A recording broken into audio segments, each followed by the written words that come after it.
Hi, Janata garage ఇచ్చట అన్ని రిపేర్లు చేయబడును. సో ప్రస్తుతం ఈ సినిమా టాలీవుడ్ రికార్డుల రిపేర్ చేస్తోందండి. ఇంత సక్సెస్ అయింది మూవీ, ఎక్కడ చూసినా ఇదే హాట్ టాపిక్. సో ఈ సినిమా గురించి ఇప్పటివరకు ఎన్నో ఇంటర్వ్యూస్ వచ్చాయి, కానీ ఇప్పుడు నేను మీకు చూపించబోయే ఇంటర్వ్యూ మాత్రం ఎక్స్క్లూజివ్గా జనతా గ్యారేజ్ ఇంటర్వ్యూ. సో గ్యారేజ్లో ఉన్నాం మనం ఇప్పుడు. అలాగే మనతో పాటు ఉన్నారు ఈ గ్యారేజ్ మెకానిక్స్, అలాగే ఆనంద్ అలాంగ్ విత్ శివ గారు. వాళ్ళతో మాట్లాడేద్దాం. ఈ జనతా గ్యారేజ్తో మీకు చాలా అసోసియేషన్, చాలా ఎక్స్పీరియన్స్, చాలా మెమరీస్, అండ్ ఫైనల్లీ ఈరోజు ఇది super duper hit. So how you feeling? నాకు తెలిసి so many memories it will be, అంటే చాలా చాలా రోజులు గుర్తుండే మెమరీస్ ఉన్నాయండి సినిమాలో. And very nice actually on a positive note and all. And being friends, అందరం ఫ్రెండ్స్ అవడం ఒక advantage. So yeah, fun shooting. జనతా గ్యారేజ్లో ఉన్న మెకానిక్స్లో ఒకళ్ళు సిక్ ఉన్నారు, ఒకళ్ళు ముస్లిం ఉన్నారు, అండ్ ఒకళ్ళు హిందూ ఉన్నారు. లైక్ ఇట్లా అందరూ కలిసిమెలిసి ఉండాలి అనే కాన్సెప్ట్తోనా అలా పెట్టింది, లేకపోతే అంటే ఎగ్జాక్ట్గా అట్లా అంటే ఆ క్యాల్కులేషన్ ఏం లేదు, కానీ అంటే ఒక గ్యారేజ్ అంటే అలా ఉంటుందేమో అని ఫీలింగ్ నాకు ఇప్పుడు నా విజయవాడ గుంటూరులో నేను చిన్న మెకానిక్స్ గ్యారేజ్కి వెళ్ళినప్పుడు సర్దార్జీ ఉంటాడు, బలమైన మెకానిక్ ఉంటారు, ముస్లిం ఉంటారు, ఒక బోస్ లాంటి పేరు ఉంటుంది. అంటే అప్పుడే ఆ గ్యారేజ్ కంప్లీట్గా ఉంటుందని అనుకున్నాం. So that's how garage was design. అంతే. రాజు గారు, మీరు నేను కొత్త అనుకుంటా గ్యారేజ్కి. వీళ్ళందరూ 60 days 50 days పనిచేశారంట.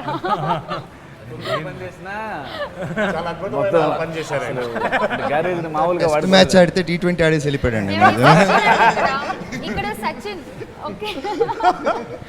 అందుకే మేమందరం టెస్ట్ మ్యాచ్ ఆడితే T20 ఆడేసి వెళ్ళిపోయాడు. సో మీకు ఎలా అనిపిస్తుంది లైవ్లో చూస్తుంటే గ్యారేజ్? లైవ్లో గ్యారేజ్ ఫస్ట్ డే నేను ఇక్కడికి ఆ సీక్వెన్స్ కోసం వచ్చానండి. లోపలికి ఎంటర్ అవ్వగానే ఒక అద్భుతమైన ఏరియాలో చూస్తాం కదా, మొత్తం సెట్ అంతా చూసుకుంటూ ఒక చిన్న ఫీల్డ్లో. పైగా ఈ సెట్లోకి వచ్చే ముందు ఈ హ్యూజ్నెస్, దీంతో పాటు ఇందులో ఉన్న యాక్టర్స్ కూడా దే ఆర్ ఆల్ హ్యూజ్. అంటే ఎవ్రీథింగ్ ఈజ్ హ్యూజ్. మొక్కల దగ్గర నుంచి ఎవ్రీథింగ్, యాక్టర్స్, ఎవ్రీథింగ్, స్క్రిప్ట్ కానీ సన్నివేశం కానీ చాలా హ్యూజ్. ఆ ఆనందం చాలా ఇది. అయితే నేను ఇప్పుడు బాధపడేది ఏంటంటే, వీళ్ళంతా ఇంత అంటున్నారు కదా 2 రోజులని, నేను ఎందుకు చేయలేకపోయినా 56 days ట్రావెలింగ్. ఇప్పుడు వాళ్ళకి అనుబంధం ఉంటుంది కదా, నాకు కూడా ఉంటే బాగుంటుంది అనిపించింది. జనతా గ్యారేజ్ ఇప్పుడు 7 సో ఒక్కరు కాదు 7 అన్నాం, అనుకోకుండా కరెక్ట్గా 7 కదా. యా, కరెక్ట్గా 7 members ఉన్నారు. రైట్. అది ఎలా కుదిరిందో తెలియదు, కానీ మూవీ మొత్తం ఫస్ట్ నుంచి అలా కుదురుతూనే వస్తుంది. ఓకే. అంటే నేను లేనప్పుడు 7 ఎలా అంటే రెహమాన్ గారు ఉన్నారు. ఓకే. అంటే సినిమాలో నా ఫాదర్ ఆయన. రైట్. సో ఆయన 7 అక్కడ 7 అయిపోయింది. తర్వాత ఇప్పుడు రెహమాన్ గారు చనిపోయిన తర్వాత 7 ఎలా అవుతుందంటే అరవింద్ వచ్చాడు. అంటే ప్రత్యేకంగా అతను జాయిన్ అయిన సీన్ ఉండకపోవచ్చు, కానీ బట్ ఇంకో రిక్రూట్మెంట్ అనమాట. సో 7 అయ్యారు. తర్వాత కరెక్ట్గా నేను మళ్ళీ వచ్చిన తర్వాత మోహన్ లాల్ గారు రెస్ట్ తీసుకున్నప్పుడు మళ్ళీ 7 అయ్యాం. సో మళ్ళీ ఇప్పుడు ఫైనల్గా అజయ్ చనిపోయిన తర్వాత మళ్ళీ 7 అవ్వాలి. ఎలా 7 అవుతుందంటే మళ్ళీ మోహన్ లాల్ గారు వచ్చి 7 అవుతుంది. సో బెనర్జీ గారు, మీ అసోసియేషన్ విత్ జనతా గ్యారేజ్? ఇన్ని రోజులు చేసిన తర్వాత లిటరల్లీ నేను ప్రాక్టికల్గా షూటింగ్ అయిపోయిన నెక్స్ట్ డే నేను మార్నింగ్ లేచిపోయి షూటింగ్కి వెళ్ళాలన్న ఫీలింగ్లోనే లేచిపోయా. I don't know, I just got up and wanted to go for shooting. Then I realize, అప్పుడు అనిపించి అదే అయిపోయింది కదా షూటింగ్ అనేసి. సో అంత గల అందరం ట్రావెల్ చేసి వెళ్ళిపోవడం అనేది అండ్ చాలా చాలా చాలా సంతోషంగా ఉంది. సో ఇదంతా అయిన తర్వాత టుడే సినిమా ఇంత బాగా ఆడుతున్నందుకు, మంచి సినిమాని ప్రేక్షకులు బాగా ఆదరిస్తూ మళ్ళీ చూస్తున్నందుకు చాలా బాగుంది. నేను సినిమా చూశాను, సినిమాలో ఏడిపించేశారు. తను పర్ఫామ్ చేసి తన ఫీలింగ్ని ఏడుస్తూ కళ్ళంటే నీళ్లు పెడుతూ రియలిస్టిక్గా చేసింది. రియల్లీ నాకు కళ్ళంటే నీళ్ళు వచ్చేసింది. It was great. అయిన గ్యారేజ్ చాలా ఒక టెంపుల్ లాంటిది. వాళ్ళకి 100 మంది ఇక్కడికి వస్తారు, ఇబ్బందులతో మేము వెళ్తాము.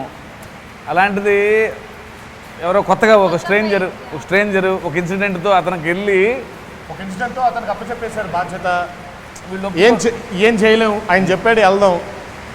ఎప్పుడైతే వెళ్ళినప్పుడు వాళ్ళు గురయ్యే అనుభూతి అంటే మళ్ళీ పూర్వ వైభవం వచ్చేసింది ఆ గ్యారేజ్కి. సో ఆ లీడర్ ఎవరైతే leading the garage. For the leader. So అది వాళ్ళందరికీ ఏంటంటే ఇట్స్ లైక్ చిన్న ఒక ఒక ఒక ఒక గూస్ బంప్స్ లాగా అనమాట. దాట్ వాజ్ అందుకే అజయ్ డబ్బింగ్ చెప్పడానికి వెళ్ళి, Brahmaji and Ajay I think ఇద్దరు డబ్బింగ్ చెప్పడానికి వెళ్ళి రాజీకి ఫోన్ చేసి, ఇన్ని రోజులు కష్టపడ్డాం రా మేము, ఒక సీన్తో మొత్తం నువ్వు వెళ్ళిపోయావు. నాకు బాగా నచ్చే రియాక్షన్ మాత్రం నాకు బాగా అసలు నచ్చేది, ఫస్ట్ కొట్టగానే జాన్ అండ్ బెనర్జీ గారు అలా వచ్చి ఆగిపోయిన తర్వాత ఇంకో షాట్కి కొడితే బీరో ఊగుతూ ఉంటుంది. ఊగుతూ ఉంటే సంతోష్ ఆ బీరోని అలా ఆపి అజయ్ వైపు అలా చూస్తాడు ఒకసారి, ఏంటిది మనం చూసేది నిజమా అన్నట్టుగా. అజయ్ మాత్రం సంతోషించి ఉంటూ బీర్వాని చూస్తూ ఉంటాడు. అంటే జనతా గ్యారేజ్లో ఫస్ట్ వచ్చింది వీళ్ళిద్దరు అనమాట. తర్వాత మిగతా వాళ్ళందరూ బ్రహ్మాజీ అవ్వచ్చు, జాన్ అవ్వచ్చు, సంతోష్ కానీ, అరవింద్ కానీ. సో అదేంటంటే ఆ బీర్వాని నాకు అసలు నాకు బాగా బాగా బాగా బాగా నాకు ఇష్టమైన. అండ్ మొత్తం అదే ఫైట్లో అందరికంటే కొంచెం వీళ్ళందరూ అగ్రెసివే, బట్ జాన్ ఐ మీన్ ఆ సర్దార్జీ క్యారెక్టర్ వేసినారు అతను ఇంకా అగ్రెసివ్ అనమాట. ఓ చిన్న సీన్లో మోహన్ లాల్ గారు ఆర్డీఓతో ఎవరితో డీల్ చేస్తుంటే ఆయన ఏదో రివర్స్గా మాట్లాడుతుంటారు మోహన్ లాల్ గారితో. సో వెనకాల నిల్చొని ఉంటే అతను అలా చూస్తుంటాడు మోహన్ లాల్ గారిని, అంటే నువ్వు ఇంకా ఊరుకుంటున్నావేంటి, కొట్టినా నేను అసలు ఏంటి ఇలా మాట్లాడుతున్నాడు ఏంటి అన్నట్టుగా చూస్తూ ఉంటాడు. సో అతని షాట్ లాస్ట్కి మన శ్రవణ్ అనే క్యారెక్టర్ అలా కొట్టిన తర్వాత షాట్ అసలు అతను ఫస్ట్ అందరికంటే ముందు అతను వచ్చేస్తుంటాడు, అంటే అతను బిర్యానీ పెట్టినట్టు అలా ఉంటాడు అసలు. So each and every character has got an emphasis. So అందుకే నేను జనతా గ్యారేజ్లో ఎవరి క్యారెక్టర్ కూడా నేను లాస్ట్ టైం ఇంటర్వ్యూ ఇచ్చినప్పుడు ఏ క్యారెక్టర్ కూడా మర్చిపోకుండా వెళ్ళిపోమను, అన్నీ గుర్తుపెట్టుకుంటాం. ఒక నార్మల్ మెకానిక్ ముఖ్యమంత్రి పక్కన కూర్చుని మాట్లాడడం అనేది అసలు మనం ఇమాజిన్ కూడా చేసుకోలేము అసలు మామూలుగా అయితే. సో అంటే మీకు ఎలా వచ్చింది ఐడియా, ఎక్కడైనా చూసారా ఎవరినన్నా అలా, ఏంటి ఇన్స్పిరేషన్? సినిమాలో డైలాగ్ వచ్చిన కట్ అయిపోయింది అక్కడ, ఆయన మెకానిక్, జనతా గ్యారేజ్లో మెకానిక్ ఆయన. ఓకే. మామూలుగా అంటే జనతా గ్యారేజ్లో మెకానిక్ సీఎంతో ఎక్కడైనా కూర్చుంటాడు సార్, ఎక్కడైనా కూర్చోగలడు ఆయన.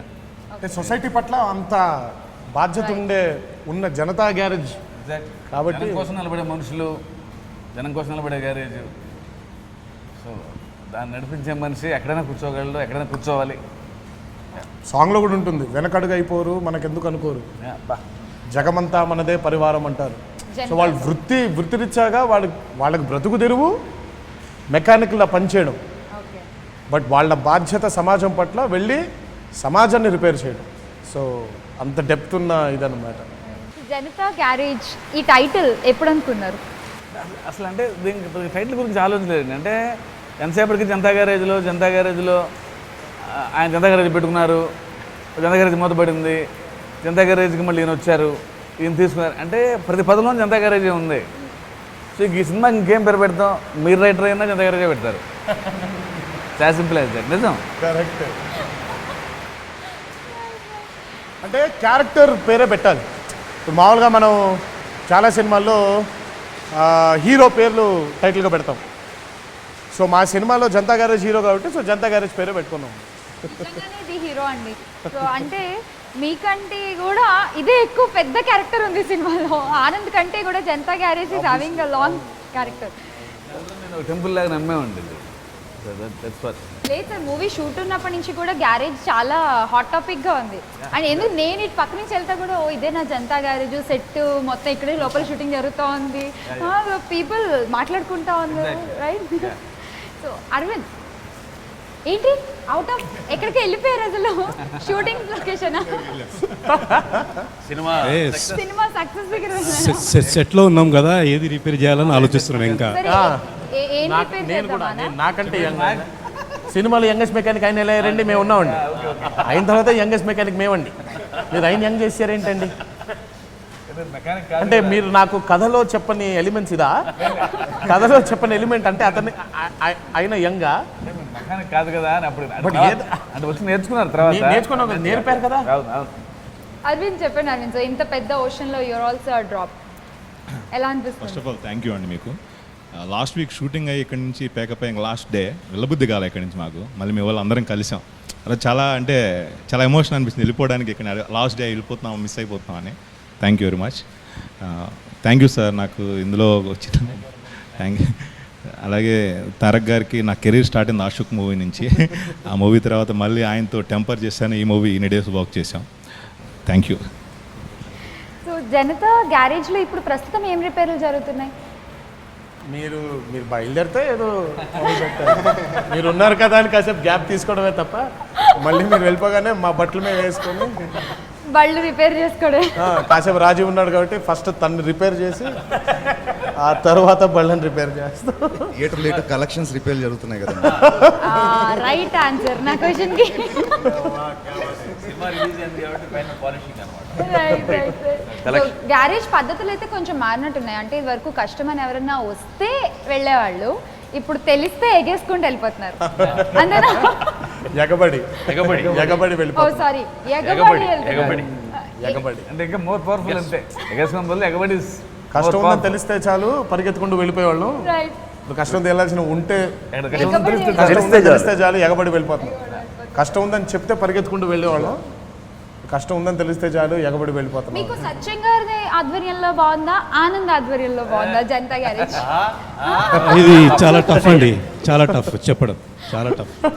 ఎందుకంటే సత్యం గారితో చేయడము అది ఒక యూనిక్ ఎక్స్పీరియన్స్. తర్వాత అన్నగారు రావడము. యాక్చువల్గా నేను ఈ సందర్భంగా ఒక విషయం చెప్తాను అన్నయ్య. నేను స్కూల్లో ఉన్నప్పుడు మీరు స్కూల్లో ఉన్నప్పుడా? నేను స్కూల్లో ఉన్నాడు ఫ్లాష్ బ్యాక్.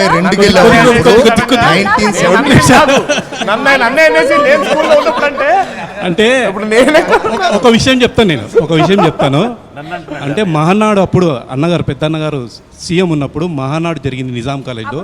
అప్పుడు నేను స్కూల్లో ఉండే. ఒక స్పోర్ట్స్ కాంపిటీషన్లో ఆయన దగ్గర ఒక మొమెంట్ ప్రైజ్ తీసుకున్నాను నేను. ఆయన్ని పెద్ద ఫ్యాన్ నేను. ఆయన్ని చూడంగానే ఒక విశ్వరూపం చూసినట్లు ఫీలింగ్, ఒక వావ్ ఎఫెక్ట్ ఇలాగనే చూసాను. ఆ మూమెంట్ ఇంకా ఉందన్న నా దగ్గర. తర్వాత ఫిబ్రవరి లాస్ట్ వీక్ ఫస్ట్ షెడ్యూల్ జరిగేటప్పుడు అప్పుడు ఎన్టీఆర్ గారు మా అన్నగారు జాయిన్ కాలేదు. సో రోజు వచ్చారు అన్నగారు నేను ఫస్ట్ టైం చూడడం అక్కడ. ఆయన్ని చూడగానే నాకు సేమ్ ఫీలింగ్ అండి, ఆ అన్నగారు చూసిన ఫీలింగే సేమ్ ఫీలింగ్ కలిగింది నాకు. Believe me, I said wow, yes, తాతగారు గుర్తొచ్చారు. ఇప్పుడు ఆయనతోటి మేము వర్క్ చేయడం అంటే it's very very very honour, అదృష్టం అది మాకు. అండ్ మోహన్ లాల్ గారు కూడా సూపర్ స్టార్, ఆయనతో స్క్రీన్ షేరింగ్ చేసుకోవడం అనేది ఒక పెద్ద అదృష్టం. ఇవన్నీ ఎలా కుదిరినాయి మా శివగారు. కానీ అలాంటిది నాకు ఇంత పెద్ద క్యారెక్టర్ ఇచ్చేసి ఒక సూపర్ స్టారు, ఒక మార్వలస్ స్టారు, ఒక యంగ్ టైగర్ తోటి మాకు ట్రావెల్ అయ్యేటట్టు చేసినారు. అది ఎంతో అదృష్టం. అసలు సంతోష్ ఇంత మాట్లాడతాడా? అసలు ఈయన ఇంత మాట్లాడతాడా? షూటింగ్ అప్పుడు అస్సలు మాట్లాడలేదు. ఊరికి అలా కూర్చోవడం అలా చూడడం తప్ప. అరవింద్ అయితే ఇప్పుడు అలాగే ఉంటున్నాడు ఆయన. శివ గారు అండ్ రాజీవ్ గారు, మీ ఇద్దరికి ఈ క్వశ్చన్. సో ఈ సినిమాలో ఆనంద్ క్యారెక్టర్, జనతా గ్యారేజ్ బాధ్యతలు తీసుకున్న తర్వాత ఆనంద్ క్యారెక్టర్, ఓకే, రియల్ లైఫ్లో ఎన్టీఆర్ గారి క్యారెక్టర్ ఎంత పోలిక ఉంటుంది? ఎందుకంటే మొన్న కూడా మనం చూసాం, ఒక చిన్న పాపకి ఏదో సాయం కావాలంటే పరిగెత్తుని వెళ్ళిపోయి చేసేసి. నేను దీనికి ఎగ్జాంపుల్ చెప్పగలుగుతాను. నేను లాంగ్ వే బ్యాక్, అంటే దాదాపుగా 7-8 ఏళ్ళు 10 ఏళ్ళు దాటి ఉంటుంది. పేర్లు చెప్పను, మెన్షన్ చేయను. నేను మా అసోసియేషన్ మెట్లెక్కుతూ ఒకళ్ళు ఎవరో ఉన్నారు, అది భావ్యం కాదు కాబట్టి చెప్పు. కింద ఒక ఆయన మెట్ల మీద కూర్చోన్నాడు. నాకు ఆ అటెండర్ వచ్చి, భయ్యా ఇలా ఉన్నారు ఇదంటే, సరే నా వైపు నుంచి నాకు తెలిసిన ఫ్రెండ్ సర్కిల్లో ఇన్స్టెంట్గా ఫోన్ చేసి తరక్ ఇలా ఆల్రెడీ చేసేస్తున్నాం, ఆల్రెడీ అప్పటికే అయిపోయింది. అండ్ ఇంటి దగ్గర కూడా ఈ మెహదీపట్నం ఇంటి దగ్గర బండి రోజు మన ఈ మొక్కజొన్న బుట్ట కాల్చేవాళ్ళు, అతను కూడా అప్పుడెప్పుడు లాంగ్ బ్యాక్, ఇది 10 ఏళ్ల క్రితం, 11-12 ఏళ్ల క్రితం సంగతి. అప్పుడు కూడా వెంటనే హెల్పింగ్ హ్యాండ్ అయితే he has that nature, he has that attitude of giving hand to someone. అంటే నాతో పాటు రా, ట్రావెల్ చేయి అనే నేచర్ ఉంది. సో హీస్ 100% దాని, అందుకే లేకపోతే అంత ఈజీగా ఎమోషన్ పోర్ట్రే చేయలేడు కదండి. ఎందుకంటే ఇప్పుడు ఎక్కడైనా ఒక పాత్ర చేయాలంటే ఎక్కడో చోట లైన్ కలవాలి. చాలా అయిపోయింది. అంత మంచిగా ఆయన ఫీల్తో చెప్తుంటారు మధ్యలో. అంటే ఏం లేదు, డ్యామ్లకి అప్పుడప్పుడు చెక్ అలా చెప్తుంటాడు. అండ్ అజయ్ యాజ్ అన్ యాక్టర్గా I'm a fan of Ajay. నేను ఇప్పుడు చెప్పరా, అంటే వెరీ న్యాచురల్ యాక్టర్ నాకు. అది అంటే ఎంతవరకు చేయాలో అది తెలుసు అజయ్కి.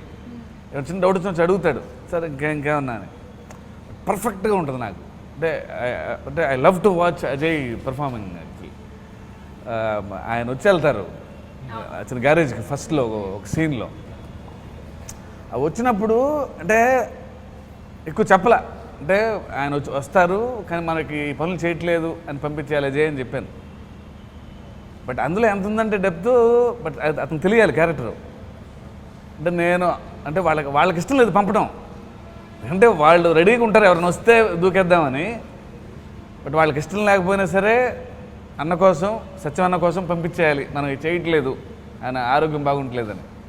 సో ఆ బాధ సెటిల్డ్గా చెప్పాలి, ఇది చేయట్లేదండి అని. ద వే ఈ పెర్ఫార్మెన్స్ మీరు చూస్తే అదే మీరు అనుకున్న పని ఏం చేయట్లేదండి, ఇక్కడ బళ్ళు మాత్రమే రిపేర్ చేస్తామని. ఆసమ్ యాక్టింగ్ అది అజయ్ది. అండ్ అంటే నేను నమ్మినందుకు అజయ్, అంటే నాకు తెలుసు అజయ్ అంటే ఎంత natural actor, classic actor. Ajay అందుకే మా బోస్ అజయ్. ఇక మా వికాస్ గురించి చెప్పాల్సిన పని లేదనుకోండి. వికాస్ అంటే రాజీవ్ గారు, రాజీవ్ అంటే వికాస్ గారు, ఆబ్వియస్లీ. అందులో అదే నిజం. అవునా? సో నువ్వు మంచి యాక్టర్ అంటావు అంతేగా? ఆ విషయంలో నేను ఎంతో కంపారిజన్లోకి రాను. సరే, నెక్స్ట్ టైం ఎప్పుడైనా చూసి ఓ పోటీ పెడదాం మా ఇద్దరు. డైలాగ్ పోటీ. అమ్మో, అది మాత్రం నేను సిన్సియర్గా ఒప్పుకుంటాను. నేను పొరపాటున కూడా ఆ విషయంలోకి రాను నీ దగ్గరికి. That's impossible. అంటే అది వాస్తవం. But seriously I will agree to it.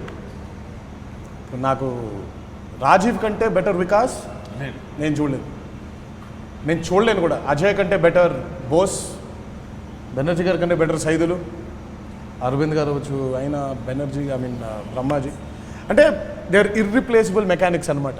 So Janata గ్యారేజ్కి leaders వస్తారు వెళ్తారు. అది మోహన్ లాల్ గారు, తర్వాత నేను, తర్వాత నెక్స్ట్ ఏదైనా ఎప్పుడైనా సీక్వెల్ చేసినప్పుడు ఇంకెవరో అవ్వచ్చు. బట్ ఈ మెకానిక్లు మాత్రం అలా ఉండాలి. మెకానిక్లు అలా ఉంటారు. అంటే దాదాపు 90 ఏళ్ళు వచ్చినా కూడా సైదులు ఇంకా రాడ్ పట్టుకొని వెళ్తారు బయటికి. సమాజం పట్ల అలా. సో అజయ్ గారు, I really want to talk to you.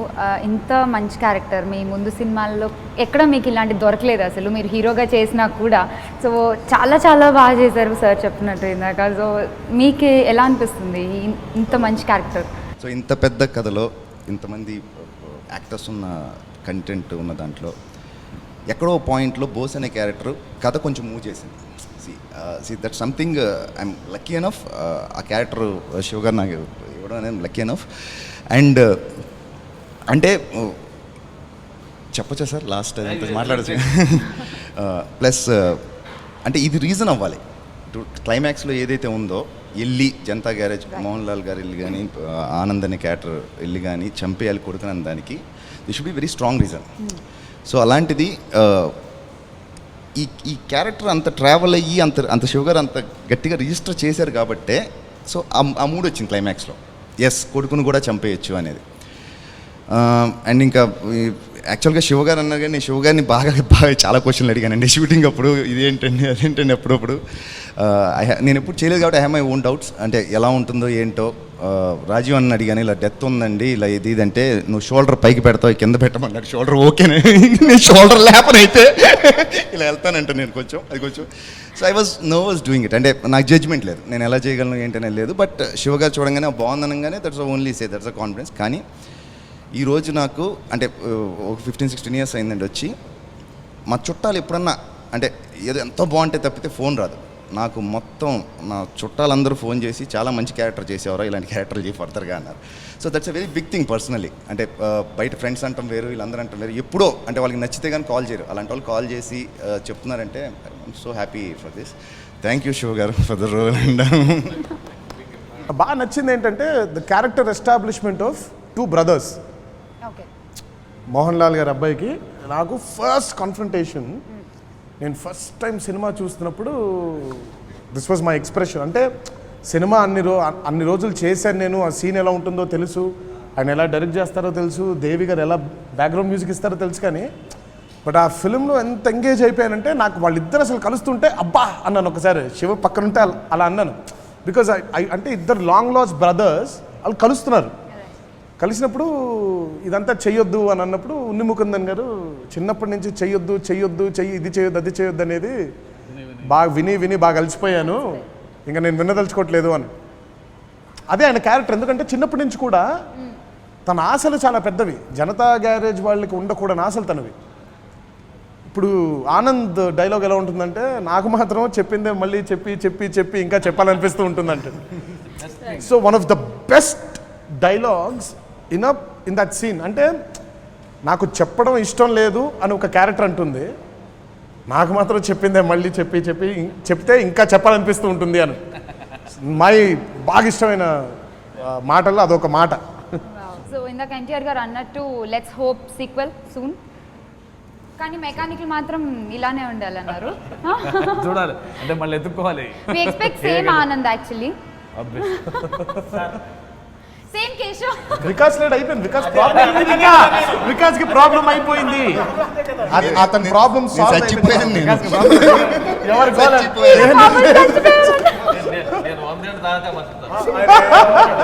మనం మాట్లాడచ్చు. ఎలా నువ్వు అన్ని పనులు వదిలేసి ఇతని బదులు వచ్చేస్తావా? ప్రాబ్లం వస్తుంది. ఆయన అప్పటికే చెప్పేస్తున్నారు నేను చచ్చిపోయాను. సార్ నేను మళ్ళీ గుండు చేసుకోవాల్సి వస్తుంది sir. So once again congratulations to the whole team of Janata Garage. అంటే సినిమా తర్వాత సినిమాని ఒక స్క్రిప్ట్ డిసైడ్ చేయడం కానీ, ఇవన్నీ సెట్స్ మీద తీసుకెళ్ళిపోవడం కానీ, ఓల గుసగుసలాడేని ఆయన గెస్ట్ చేసాడు అంటేనే ఆయన తర్వాత ఆయన I think he's the best producer ఆ సినిమాలో అవుతుందని. తర్వాత మనమంతా చూశాను. అంటే ఒక మంచి సినిమా చేయాలి, ఒక టేస్ట్ సినిమా చేయాలనే ఉద్దేశంతో ఆయన మూవీస్ చేయడం కానీ, ఆ తర్వాత జో అచ్యుతానంద ప్రొడ్యూస్ చేయడం కానీ. So wish all the best Kurapati Sai గారు.